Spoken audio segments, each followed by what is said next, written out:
विरोधी दलों के तीखे विरोध के बाद भी वक्फ अमेंडमेंट बिल आज लोकसभा में पेश हुआ। इस पर अब तक 9 घंटे की चर्चा हो चुकी है और थोड़ी देर में बिल पास भी हो जाएगा। आज चर्चा के दौरान पार्लियामेंट में जो सवाल उठे, वक्फ बिल को लेकर जो आशंकाएं जाहिर की गई, सरकार की नीयत पर जो शक जताया गया, इसका सरकार की तरफ से करारा जवाब दिया गया। सबसे बड़ा इल्जाम यह था कि वक्फ बिल में अमेंडमेंट हुआ तो सरकार मुसलमानों की संपत्तियों पर कब्जा कर लेगी। कानून बदला तो मस्जिदों, ईदगाहों, कब्रिस्तानों को मुसलमानों से छीन लिया जाएगा। यह सवाल उठाया गया कि वक्फ प्रॉपर्टीज घोषित करने से पहले डीएम की परमिशन लेना जरूरी क्यों किया गया है। यह भी पूछा गया कि वक्फ बोर्ड और वक्फ काउंसिल में गैर मुसलमानों को शामिल क्यों किया गया। एक आरोप यह लगा कि सरकार वक्फ ट्राइब्यूनल को कमजोर करना चाहती है। सिविल कोर्ट्स और हाई कोर्ट में जाने का रास्ता खोलकर सरकार वक्फ के मामलों को कानूनी लड़ाई में फंसाना चाहती है। वक्फ बाय यूजर को खत्म करके सैकड़ों साल पुरानी प्रॉपर्टीज मुसलमानों से छीन ली जाएंगी। असल में हर बात को घुमा फिराकर उसका मतलब यही निकाला गया कि सरकार वक्फ की जमीन पर, मुसलमानों की जायदाद पर कब्जा करना चाहती है, उसे हटाना चाहती है। इन सारे सवालों के जवाब आज अमित शाह ने बड़ी साफ गोई से दिए और मैं एक एक करके आपको इन सवालों के जवाब सुनवाता हूं ताकि जो कंफ्यूजन है वो दूर हो सके। वक्फ बिल को लेकर जो शक जाहिर किए गए, उसका सरकार के पास क्या जवाब है, यह आपको पता चले। लोकसभा में इस बिल पर चर्चा के दौरान होम मिनिस्टर अमित शाह ने जब इंटरवीन किया, उस समय तक बहुत सारे सवाल उठाए गए थे। अमित शाह ने कहा कि विरोधी दलों की तरफ से पूरे देश में वक्फ बिल को लेकर बहुत भ्रम फैलाया गया। मुस्लिम भाइयों को गुमराह करने की कोशिश की गई। यह दावा किया गया कि वक्फ बिल लाकर सरकार मुसलमानों के मस्जिदों, कब्रिस्तानों और खानकाहों को छीन लेगी। वक्फ बिल के जरिए सरकार इस्लामिक रीति रिवाजों में दखल देगी। इसीलिए वक्फ बोर्ड और वक्फ काउंसिल में दूसरे धर्म के लोगों को शामिल किया जा रहा है। अमित शाह ने कहा यह बात बिल्कुल गलत है, सफेद झूठ है। सरकार का इरादा मजहबी मामलों में दखल देने का बिल्कुल नहीं है। न मस्जिदें छीनेगी, न कब्रिस्तान।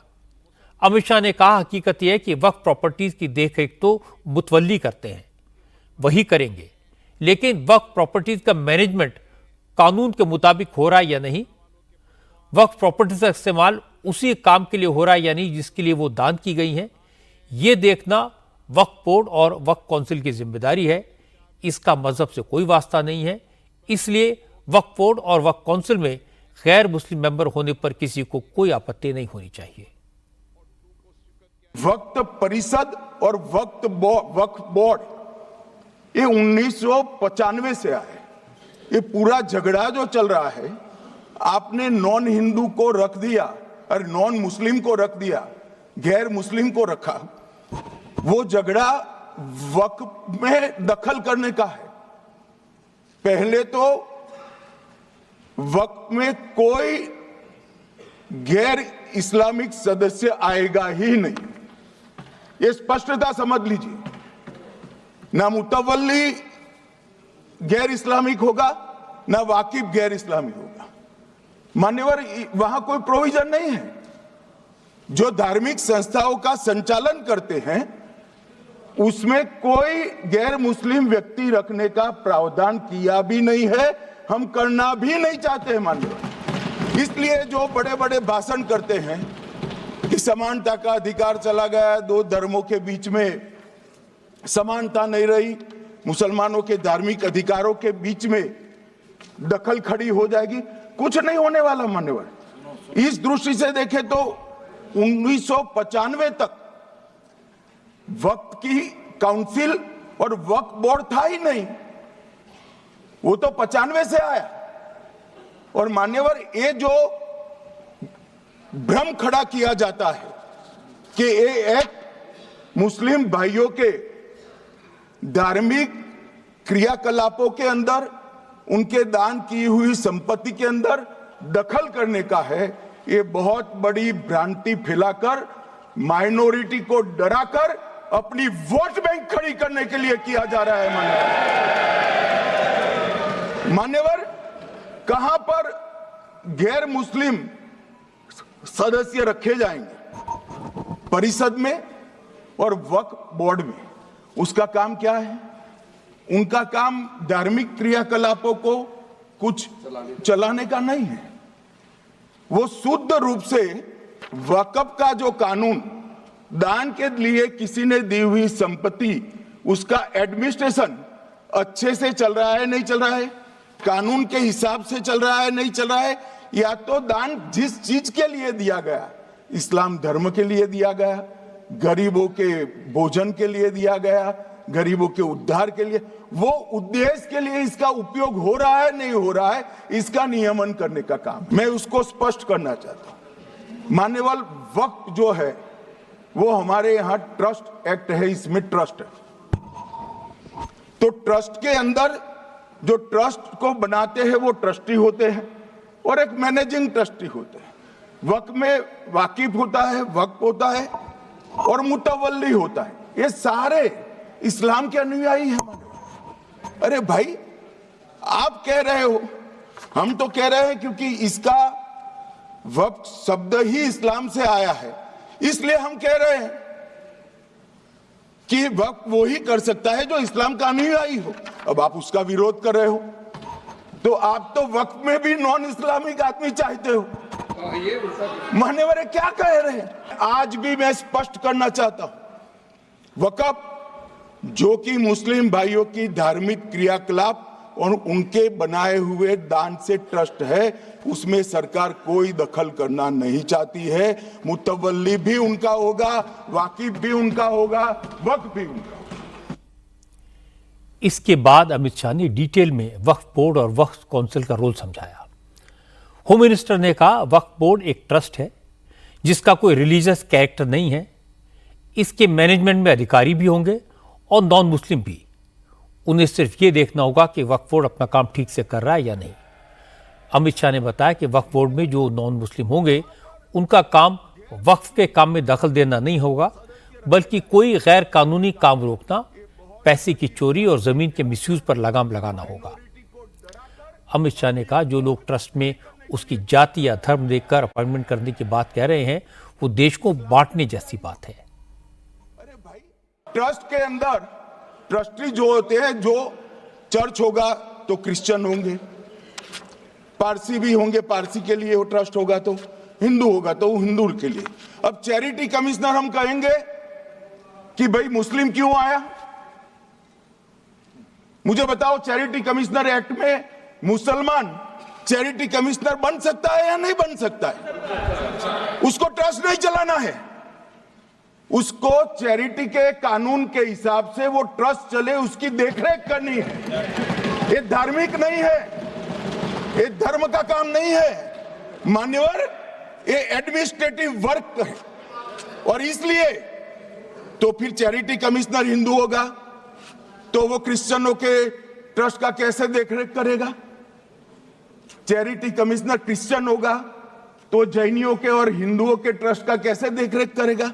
अब बताओ कि सारे ट्रस्ट के चैरिटी कमिश्नर अलग अलग बन, देश तोड़ दोगे आप लोग, तोड़ दोगे। हमने साहब, मैं अभी भी आपके माध्यम से, इस सदन के माध्यम से देश भर के मुसलमान भाइयों बहनों को कहना चाहता हूं, आपके वक्फ में एक भी नॉन मुस्लिम नहीं आएगा। ये एक्ट में ऐसा कोई प्रावधान नहीं। मगर जो वक्फ बोर्ड है और वक्फ परिषद है, उसका काम क्या है? वक्फ की संपत्तियां मान्यवर बेच खाने वाले लोगों को पकड़कर इसके बाहर निकालने का। वक्फ के नाम पर औने पौने दाम में संपत्तियों को 100 साल तक किराए पे देने वाले लोगों को पकड़ना है। वक्फ का जो पैसा होता है, इनकम जो घिरती जा रही है, जिसके माध्यम से माइनॉरिटी का विकास करना है, माइनॉरिटी को आगे बढ़ाना है, इस्लाम धर्म की सारी धार्मिक संस्थाओं को पुख्ता करना है। ये पैसा जो चोरी होता है ना, उसको पकड़ने का काम वक्फ बोर्ड, वक्फ परिषद कर रहे हैं। और मान्यवर, वो चाहते हैं कि इनके राज में जो मिलीभगत चली वो चलती रहे, ये नहीं चलेगी। इसके बाद अमित शाह ने वक्फ अमेंडमेंट बिल को लेकर 3 बड़े सवालों के जवाब दिए। नए कानून में वक्फ ट्राइब्यूनल के फैसले के खिलाफ हाईकोर्ट में अपील का हक दिया गया है। अमित शाह ने कहा, अब तक वक्फ ट्राइब्यूनल का फैसला ही आखिरी होता था। कांग्रेस के जमाने में हाईकोर्ट जाने का रास्ता बंद कर दिया गया था और यह संविधान के खिलाफ था, इसीलिए नए कानून में बदलाव करना पड़ा। वक्फ ट्राइब्यूनल के फैसले के खिलाफ हाईकोर्ट में अपील का प्रोविजन रखा गया है। अमित शाह ने वक्फ प्रॉपर्टी में डीएम को अधिकार देने की वजह भी बताई। गृह मंत्री ने कहा कि डीएम हर जिले में रेवेन्यू रिकॉर्ड का कस्टोडियन होता है। डीएम ही ये बात चेक कर सकता है कि अगर किसी की प्रॉपर्टी को वक्फ करता है तो वो प्रॉपर्टी करने वाले की है या नहीं। इसीलिए डीएम को अधिकार दिया गया कि वो वक्फ की गई जमीन के मालिकाना हक की जांच करे। अमित शाह ने आज साफ साफ कहा, नया वक्फ कानून रेट्रोस्पेक्टिवली या फिर पहले के मामलों पर लागू नहीं होगा। वक्फ बोर्ड और वक्फ परिषद, इसका कोई ऑर्डर हम ऐसा नहीं लिख रहे हैं कि कोर्ट में नहीं जा सकते। आपने तो कर दिया था कि एक ऑर्डर को कोई कोर्ट में चैलेंज ही नहीं कर सकता। पूरा संविधान वहां समाप्त कर दिया मान्यवर। और मान्यवर, हम तो इसको कहते हैं कि कोई भी चैलेंज कर सकता है कायदे की अदालत में। इस देश में संविधान का राज है। ग्रीवेंसेस जिसका भी हो कोर्ट में जा सकता है। 2013 में जिसकी भूमि हड़पी, इसके ग्रीवेंसेस को भी कोर्ट के फोरम से बाहर करने का पाप एक कांग्रेस पार्टी ने किया। मान्यवर, एक अफवाह और फैला रहे, रेट्रोस्पेक्टिव इफेक्ट से आ रहा है। मैं स्पष्ट कर देना चाहता हूं, इस सदन में बोलने के वक्त जिम्मेदारी के साथ बोलना चाहिए। अगर ये कानून का पहला पेज और तीसरी तक धाराएं भी पढ़ी होती तो इसमें स्पष्ट लिखा है, ये कानून का अमल जिस दिन पारित होने के बाद भारत सरकार नोटिफिकेशन बाहर निकालेगी उस दिन के बाद होगा। मतलब रिट्रोस्पेक्टिव इफेक्ट नहीं है, मगर मुस्लिम भाइयों को डराया जा रहा है कि रिट्रोस्पेक्टिव इफेक्ट से आएगा।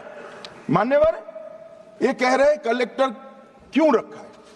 मुझे एक बात बताओ भाई, जो बता सकते हैं।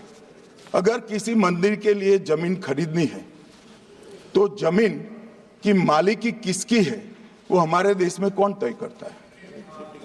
सबको मालूम है, कलेक्टर करता है सर, रेवेन्यू ऑफिसर वही है।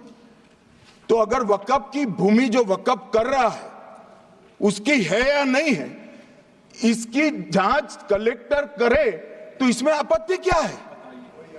वक्फ तो दान है भाई, और दान अपनी संपत्ति का किया जा सकता है, किसी और की संपत्ति का नहीं किया जा सकता। गांव में कोई बेचारा अमेरिका गया है 4 महीने पढ़ने के लिए, घूमने के लिए, आता है तो कि वक्फ घोषित हो गया। कोई कारोबार करने के लिए दिल्ली आया, आता है तो कि वक्फ घोषित हो गया। अरे ऐसे नहीं होता भाई, कलेक्टर को पूछना पड़ेगा सरकारी संपत्ति है या नहीं है, इसकी जांच करनी चाहिए या नहीं करनी चाहिए। ढेर सारे मंदिर बनते हैं, बने भी है, बनेंगे भी। ढेर सारे चर्च बने हैं, गुरुद्वारे बने हैं, सरकारी संपत्ति पर बन सकते हैं क्या? नहीं बन सकते मान्यवर। जहां वक्फ की घोषणा होती है वो भूमि सरकारी है या नहीं है वो सत्यापित करना ही चाहिए, और कलेक्टर के अलावे इसको कोई सत्यापित नहीं।